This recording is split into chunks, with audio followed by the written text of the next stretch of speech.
Ağa.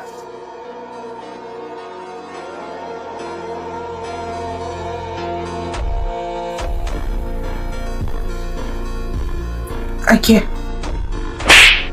Сен иттің күшігі. Осы істегеннен кейін қалай әке деп айтуға аузың барады. Сен біз секілді мыстан аулаушы бола алмайсың.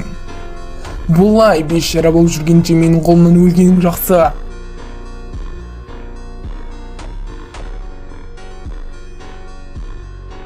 Алихан? Аға. Әке, сіз маған анам Асылжанды қатты жақсы көрді деген едіңіз.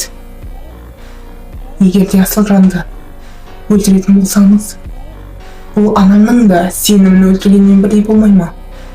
Солай ма, әке? Жарайды. Кеттік, Алихан. Иттің ғана баласан, екі күн бөлмесін тамақсыз сусыз қамалсан. Егер есікті біреу ашатын болса, өз қолыммен өлтіремін.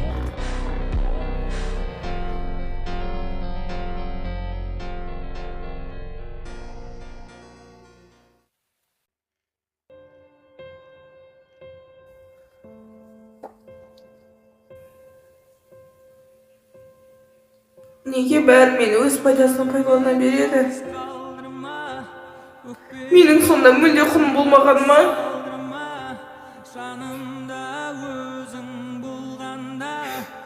Ауру екен деп қалғанын істей беруге болмайды ғой. Менде де сезім бар. Менде де жүрек бар.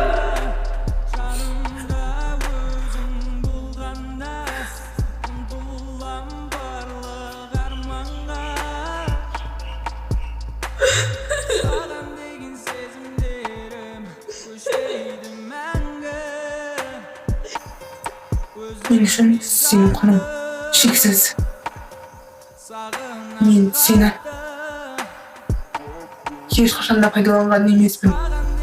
Аса, өтірік айтпа. Мені бір айдан бері пайдаланып жүрген жан. Ол сенсіз.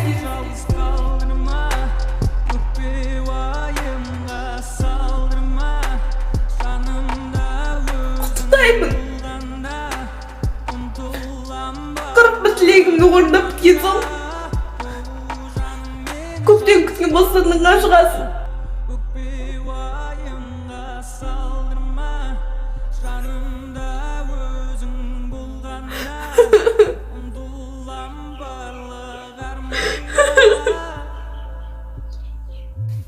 Тоқта.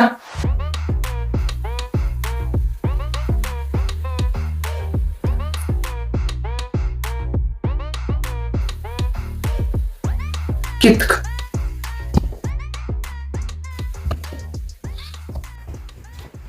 Мен далаға шығып келемін.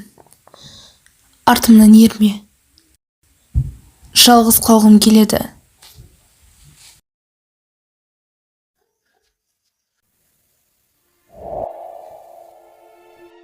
Назгүлдің оңашада қалғаны дұрыс болады.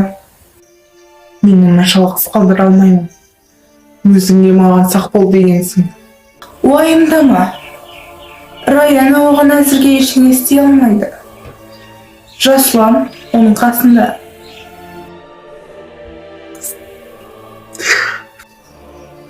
Өң кіріп қалыпты. Шешімді қырық сатқан мезіңді қолым киіп барады. Станчик, мен саған ескерткен. Енді өзіңнен көр. Сен мені тоқтата алмайсың.